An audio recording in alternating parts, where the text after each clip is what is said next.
नमस्कार मैत्रिणींनो, welcome back to my page. आणि जर तुम्हाला येत्या व्हॅलेंटाईन डेला खूप असं छान क्यूटचं तयार व्हायचं असेल, स्टिल सेक्सी दिसायचं असेल, तर हा मेकअप लुक नक्कीच तुम्ही तयार करू शकता किंवा रिक्रिएट करू शकता।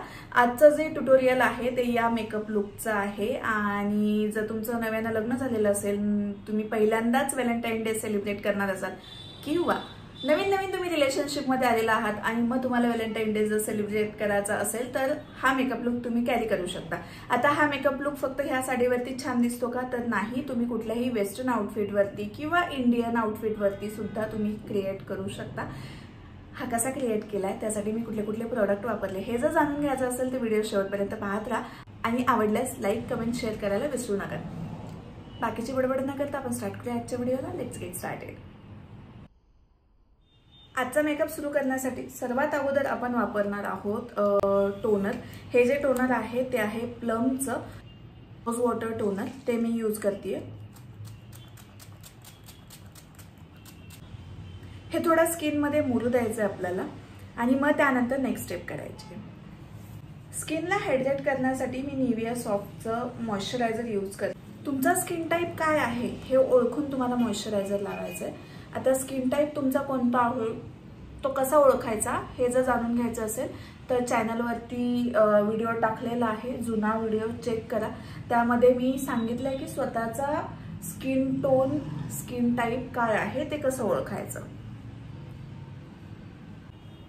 मॉइश्चरायझर व्यवस्थित मानेला वगैरे सगळीकडे आपल्याला लावून घ्यायचं आहे।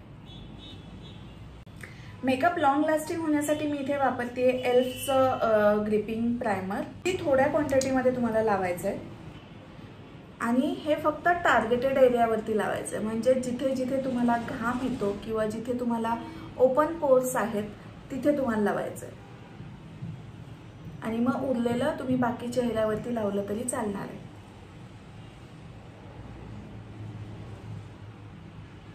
मेबलिन सुपर स्टे फाउंडेशन मी यूज करते। यामध्ये माझा जो शेड आहे तो आहे 228। डॅब डॅब मोशन मध्ये मी फाउंडेशन लावून घेते। डोळ्यांखालचा एरिया मी तसा सोडणार आहे, कारण डोळ्यांखाली तसंही आपण कन्सिलर यूज करणार आहे। कपाळावरती फाउंडेशन लावताना फक्त नावापुरतं मी फाउंडेशन लावते। आता फ्लॅट झालेल्या चेहऱ्याला डायमेन्शन देण्यासाठी आपण यूज करतोय टिप्सी ब्युटीचं कॉन्टोर।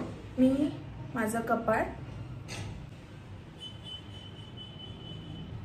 नाक आणि जॉलाइन इकडे लावून घेते।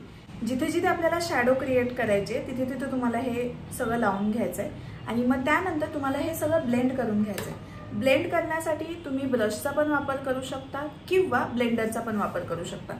मी इथे ब्रश यूज करतेय। हा जो आहे तो ब्युटीलिशियसचा BLF 202 असा ब्रश आहे।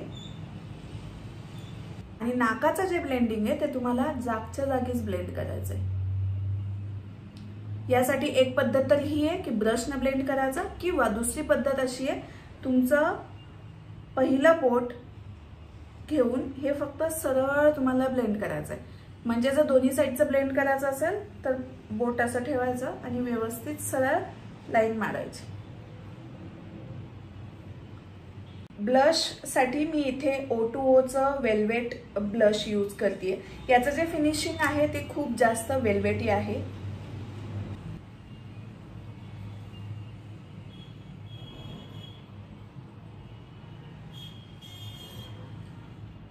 आणि मग याला व्यवस्थित छान ब्लेंड करून घ्यायचं। आता हे खूप जास्त लाल टमाटर दिसतंय, बट ट्रस्ट द प्रोसेस, नंतर हे खूप जास्त माइल्ड होऊन जाईल। चेहरा हायलाइट करण्यासाठी मी हुडा ब्युटीचं कन्सिलर यूज करणार आहे। या कन्सिलरचा जो शेड आहे तो आहे शुगर बिस्किट। कन्सिलर मी तिथे तिथे लावणार आहे जिथे जिथे माझ्या चेहऱ्याचे हाय पॉइंट आहेत।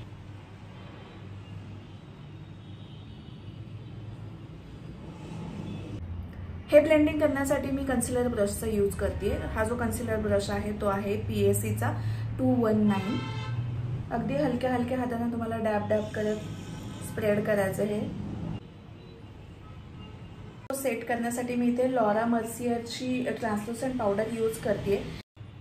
सुरुवात करायची तुम्हाला डोळ्यांच्या खालनं सेट करायला, कारण डोळ्यांच्या खाली खूप जास्त लवकर क्रीजेस पडतात. त्यामुळे आधी तिकडचा मेकअप सेट करून घ्यायचा आणि मग बाकी चेहऱ्याचा मेकअप. आज ना आधी आपण लिपस्टिक ॲप्लिकेशन करणार आहे. लिपस्टिक ॲप्लिकेशनसाठी मी जे लिप लायनर यूज करते ते आहे स्विस ब्युटीचं. याचा जो शेड आहे तो आहे डार्क चॉकलेट 012 नंबर. आधी लिप लाईन करून घेणार आहे मी आणि मग त्यानंतर लिपस्टिकचं ॲप्लिकेशन करणार आहे.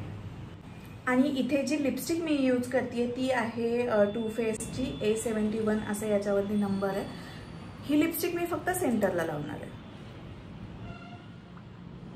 आयब्रोज फिल करण्यासाठी मी हे स्विस ब्युटीचा ब्रो पॅलेट यूज करते. त्यामधलं हे वॅक्स आणि हा डार्कर शेड असं पिक करून आयब्रोज फिल करायला सुरुवात करायची आपल्याला. माझ्या आयब्रोजवरती ऑलरेडी मायक्रो बीडिंग झालेलं आहे, त्यामुळे मला तितकंसं जास्त फिल करायची गरज भासत नाही. त्यामुळे मी जिथे जिथे गॅप आहे तिथेच फक्त प्रोडक्ट फिल करते. कारण आता हे मायक्रो बीडिंग करून 1.5 वर्ष होत आलं. ते थोडंसं फेडअप झालं आहे. सो त्याला थोडंसं इंटेन्स करण्यासाठी मी फक्त प्रोडक्ट लावते आणि मग त्यानंतर एका स्पुलीच्या मदतीनं हे सगळं व्यवस्थित विंचरून घ्यायचं.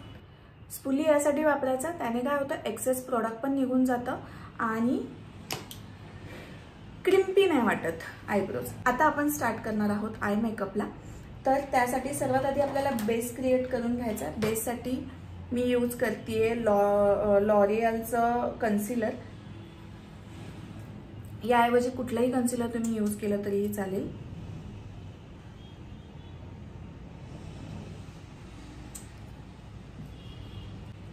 याला थोडंसं ना आपण अजून झूम करूयात म्हणजे आय मेकअप तुम्हाला व्यवस्थित दिसेल.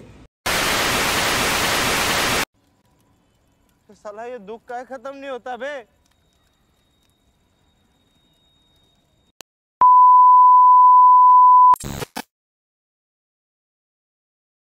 एक हायलायटर शेड जो आहे तो तुम्हाला इनर कॉर्नरला लावायचा आहे.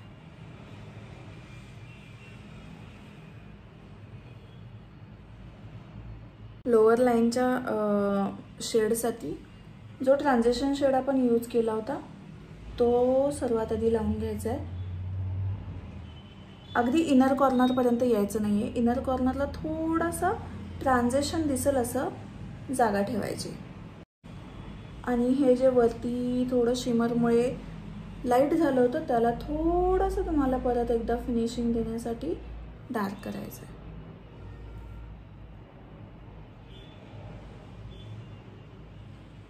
मेबलिनचा हॅपी कर्ल मस्कारा.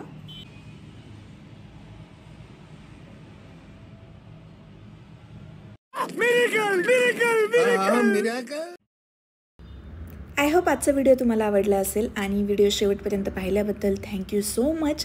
पुन्हा भेटूया आपण लवकरच नवीन व्हिडिओमध्ये, नवीन ट्युटोरियलमध्ये. तोपर्यंत bye, take care, love you.